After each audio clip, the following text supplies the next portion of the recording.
Look, there's a lot to react to in this book. There's the fun stuff, which is funny not because it's because he's trying to make it funny, but because this book was written with a furrowed brow. It's a serious book, but there are moments where Prince Harry clearly doesn't recognize his own privilege. And so there's parts of it that seem so off. Like, for example, talking about hunting with Prince William, and they're running out of ammo, and they just throw their guns to some guy whose job it is to reload. The guy's actual job is called the loader. Prince Harry acting like he is, husband of the year, and he takes his wife in for to have their first child, Archie, and he sucks down all of the laughing gas so that when his wife needs it, there's none available. There's the over-the-top flowery language in the book, which is crystal clear to me anyway, that Prince Harry did not write the book, but he had a ghostwriter. All of that stuff, I think, is laughable and, makes the book silly. Then there's the serious stuff, like Prince Harry's psychological health, his relationship with the family, and his decision to step back from the family and give up his senior role. And that's what I want to talk about in this video.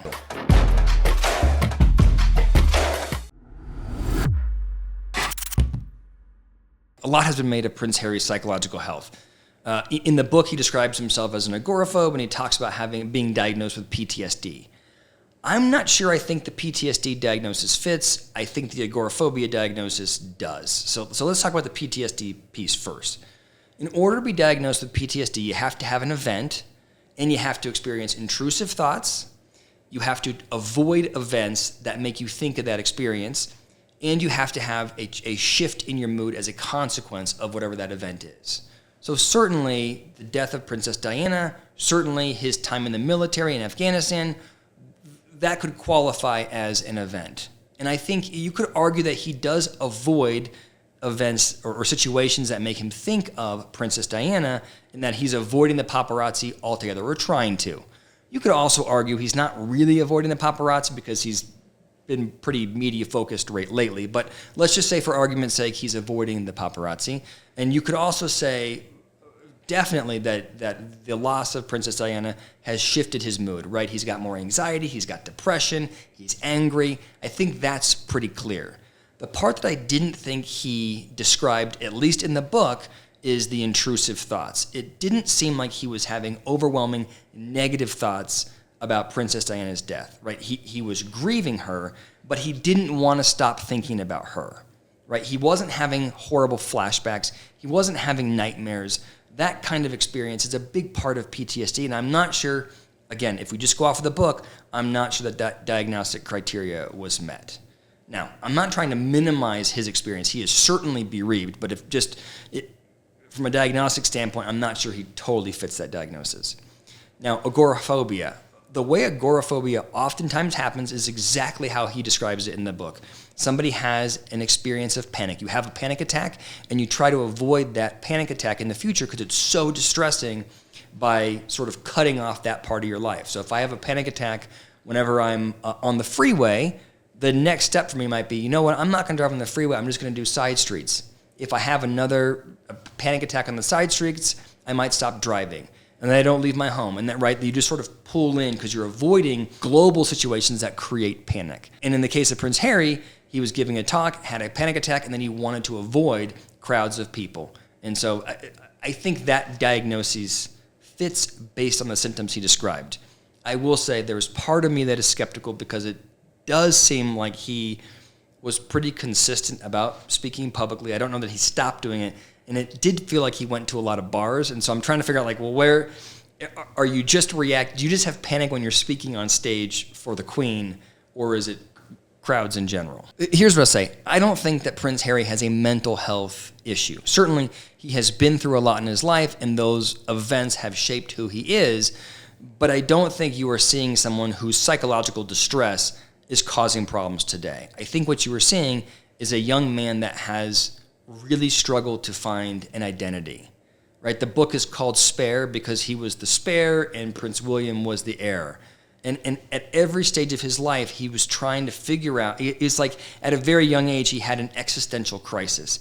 And because his mom passed away, he didn't have a warm and supportive person to help him navigate that. He was left with this incredibly cold family as he tried to figure out who he was. So you saw him throw himself into everything, right? When he's playing rugby, he is a rugby player. He doesn't just play rugby on the side. When he went to Africa and did charity work, that was who he was. It was his full identity. When he was in the military, that was everything to him. It was the happiest time of his life. When he leaves the military, he's all about the charity, right? It is not just, these are not just things that he does. These are who he is. And I think that's the stance he took because he never really had an identity. Like, for example, Prince William had, right? Prince William was always the heir, and that was exactly who he was from the get-go. Let me start by saying, if this book is true, the royal family is exceptionally dysfunctional.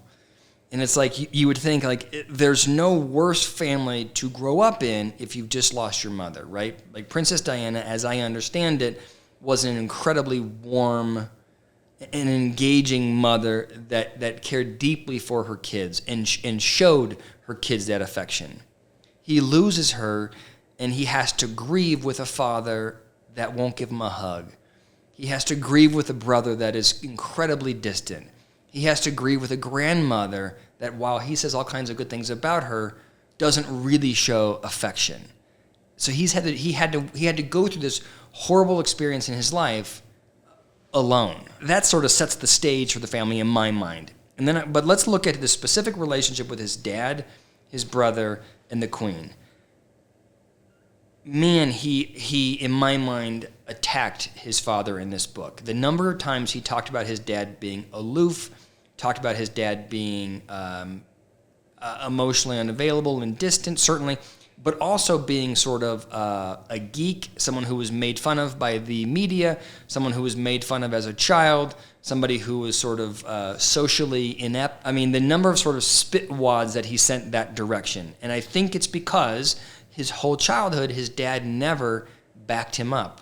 He would come to his father and complain about the media, come to his father and complain about some life event, and his father would just say, "Darling boy, deal with it," and then would be off. His dad and Camilla, per Prince Harry, would leak stories to the media or allow negative stories to go out in the media to bolster their image, despite the fact that it would be hurting Prince Harry's image. Like, it seemed like this incredibly caustic relationship.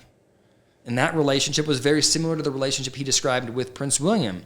Certainly, they grew up together and they had moments where they were connected, but he also described his brother as somebody who was incredibly envious of him. His brother, somebody who wouldn't talk about emotion with him. His brother, somebody that always was putting his needs above Prince Harry's. Incredible distance there. It makes me think about, like, family conflict in general. If you think about your family, there's probably someone in your family that you have friction with. If you think about your latest interaction with that person, if an objective person looked at it, they would say, there was nothing that bad that happened in that interaction. But you or your family member might look at it and have a very different emotional reaction to it because you have all of this history that you remember. And that history colors every single interaction. And it makes it so that you can't possibly have a healthy interaction because you're both viewing it through these tainted glasses. And I think that's the case here. I think that Prince Harry had negative interactions or relationships with both King Charles and Prince Harry, and as a kid and as he grew up. And so now they're trying to interact with him in a polite manner, in an appropriate manner, in a caring manner. And Prince Harry is like, I remember who you are and how you treated me, and I'm not in a position now to have a polite and reasonable conversation with you. So I think there's a lot of friction there. I think there's also, which was never talked about and it drives me crazy, is I think there's friction with the Queen. I know that Prince Harry never said that. He didn't say it in the Netflix documentary. He didn't say it in the interview with Oprah. I think he's never said it, and no one will say it.